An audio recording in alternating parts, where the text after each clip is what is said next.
implikasi praktis yang harus dilakukan.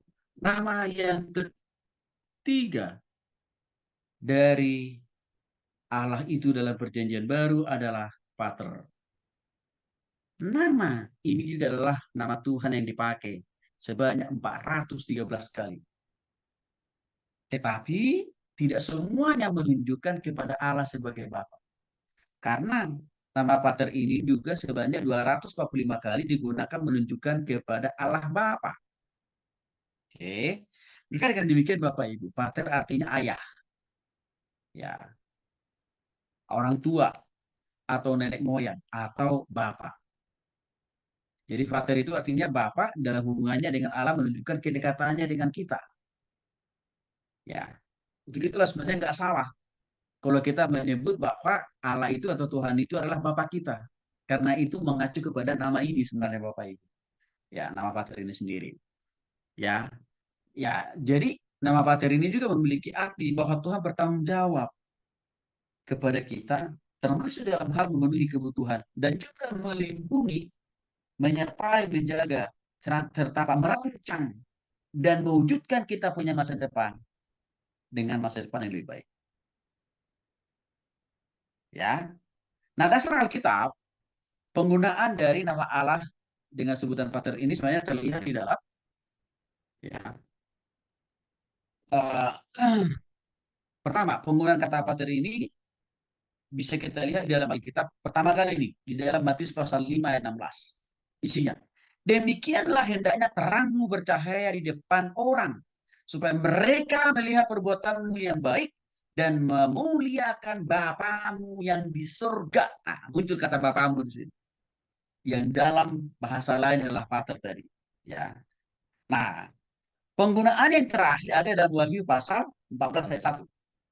Dan aku melihat sesungguhnya anak domba berdiri di Bukit Sion dan bersama-sama dengan dia 144.000 orang. Dan di dahi mereka tertulis namanya siapa?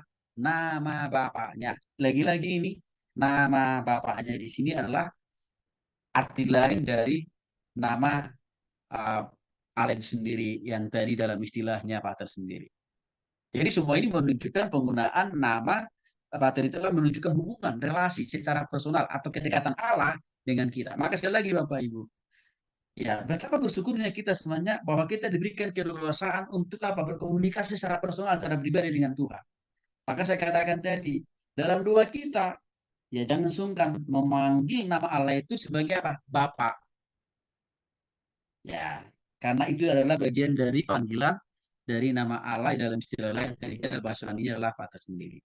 Apa implikasi praktis dari nama ini buat kita? Satu, kita harus bersyukur dan bangga. Karena kenapa? Karena kita ditempatkan oleh Bapa di surga menjadi anaknya. Oke. Menjadi anaknya kita. Maka dengan demikian kita punya hak mengadu, memohon kepada Bapa kita di surga yang disebut dengan namanya tadi pada tadi, ya, mengadukan segala permohonan kita, menyampaikan segala pergumulan kita, memohonkan supaya atas segala apa yang kita butuhkan dalam hidup ini.